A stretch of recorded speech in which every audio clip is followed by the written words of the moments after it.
கர்த்தருடைய பரிசுத்த நாமத்திற்கு ஸ்தோத்திரம். இன்றைய வேதம்.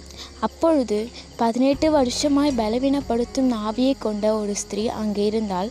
அவள் எவ்வளவும் நிமிரக்கூடாத கூனியாயிருந்தாள். இயேசு அவளை கண்டு தம்மிடத்தில் அழைத்து, ஸ்திரீயே, உன் பலவீனத்தில் இன்று விடுதலை ஆக்கப்பட்டாய் என்று சொல்லி. ஆமாம், நம்ம இதே போல தான் அந்த பெண் 18 வருஷமாக ஆலயத்துக்கு போகிறாங்க வராங்க. ஏன்னா எதோடு போயிட்டு வராங்க? கட்டு, அவங்க மூலிமா இருந்த அந்த பலவீனப்படுத்தும் கட்டோடு போயிட்டு வராங்க. ஆனால் ஏசப்பா பார்த்து விடுதலை கொடுத்தாரு.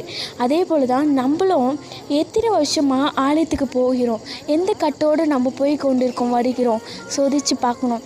ஏன்னா நம்ம கட்டு இருந்தால் என்னென்ன கட்டுன்னு பார்க்கலாமா ஃப்ரெண்ட்ஸ்?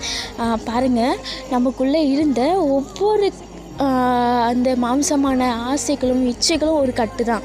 நமக்குள்ளே கசப்பு இருந்தாலும் கட்டு தான், மறைவான கட்டு இருந்தாலுமே கட்டு தான், வெளிப்படையான கட்டு இருந்தாலும் கட்டு தான். அது இருந்து கொண்டு தேவாலயத்துக்கு போய் கொண்டு வரது ரொம்ப தவறு. ஆனால் ஏசப்பா அதிலிருந்து நம்மளை விடுதலாக்க போகிறார் ஃப்ரெண்ட்ஸ்.